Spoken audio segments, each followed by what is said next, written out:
Hi friends, ఎలా ఉన్నారు? బాగున్నారా? మేమైతే చాలా బాగున్నాం. ఈరోజు అయితే పల్లీలు నువ్వులతో లడ్డు చేస్తున్నాను.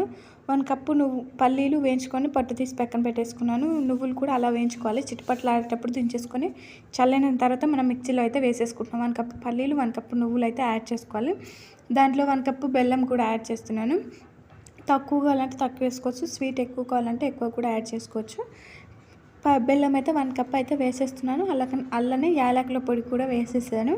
అదైతే క్లిప్ మిస్ అయింది. యాలకుల పొడి కూడా వేసేసి మంచిగా మెత్తగా గ్రైండ్ చేసి ఒక పెద్ద బౌల్లోకి అయితే తీసేసుకోవాలి. బౌల్లోకి తీసేసుకొని మొత్తం ఒకసారి మళ్ళీ చేతితో మంచిగా మొత్తం మెత్తగా అయ్యేసరికి కలిపి తర్వాత కొంచెం కొంచెం తీసుకొని నెయ్యితో అంటుకుంటూ మనం ఉండలైతే చుట్టుకోవాలి. చిన్న చిన్నగా కావాలంటే మీడియం సైజ్ ఎలా అంటే అలా ఒత్తుకోవచ్చు. నేనైతే చిన్న చిన్నగా ఒత్తుకుంటున్నాను, ఎందుకంటే కన్నయ్యకి తినడానికి ఈజీగా ఉండాలి. ఒక లడ్డు రోజుకొకటి అయితే ఇచ్చేస్తున్నాను. చిన్నపిల్లలకు కానీ మన లేడీస్కి కానీ చాలా బలం ఇవి. నువ్వులు, పల్లీలు మనకు చాలా అంటే చాలా బలం. అందుకే నేనైతే ఇలా అయితే ట్రై చేశాను. పాకం పట్టే పని లేకుండా ఇలా ఈజీగా